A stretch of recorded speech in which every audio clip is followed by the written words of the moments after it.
हा पारंपरिक चिकाचा खरवस नाही, तर दूध आणि आलं वापरून तयार होणारा मऊ रेशमी डेझर्ट आहे.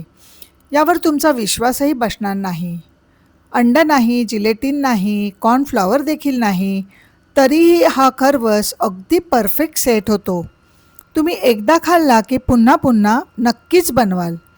ही सोपी आणि अगदी नवीन वेगळीच रेसिपी तुम्हाला 100% आवडणारच, त्यामुळे व्हिडिओ शेवटपर्यंत नक्की पहा. सर्वप्रथम मी इथे आलं घेतलेलं आहे.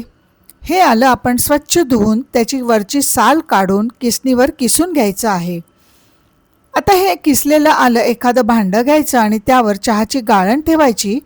गाळणीवर हे आलं ठेवून चमच्याने दाबून दाबून रस काढून घ्यायचा. हा पहा, मी असा रस काढून घेणार आहे. आता तो आपण बाजूला ठेवू. त्यानंतर एका पातेल्यात दूध घेणार आहे.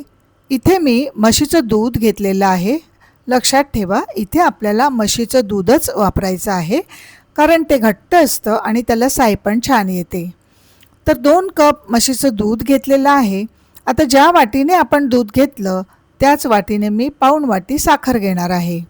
ही साखर आपण दुधामध्ये घालायची आहे आणि दूध चांगलं ढवळून घ्यायचं आहे, जेणेकरून त्यातील संपूर्ण साखर विरघळेल. साखर विरघळल्यानंतर गॅस चालू करून मंद आचेवर गरम करून घेणार आहे. दूध जास्त गरम करायचं नाही. रेसिपीमध्ये आपल्याला कोमट दूध लागणार आहे.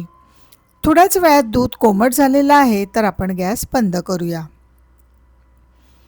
खरवस सेट करण्यासाठी इथे मी 2 काचेचे बाउल घेतलेले आहेत. त्यात आपण आधी काढून घेतलेला आल्याचा रस थोडासा ढवळून घ्यायचा आहे. इथे मी पोहे खायच्या चमच्याने प्रत्येक बाउलमध्ये 2-2 चमचे आल्याचा रस घालणार आहे. आता दुधाला थोड्या उंचीवरून आल्याच्या रसामध्ये ओतायचं, म्हणजे आल्याचा रस छान मिक्स होईल. परंतु लक्षात ठेवा, एकदा टाकल्यानंतर दूध अजिबात हलवायचं किंवा ढवळायचं नाही. त्याला 15 मिनिटांसाठी असं स्थिर ठेवायचं. अजिबात हात लावायचा नाही, नाहीतर आपला खरवस सेट होणार नाही. 20 मिनिटं असंच आपण याला झाकून ठेवणार आहोत. 20 मिनिटांनंतर तुम्ही पाहू शकता की आपला खरवस तयार झाला आहे. आता तुम्ही याला काही म्हणा, खरवस, पुडिंग, परंतु चव मात्र अप्रतिम.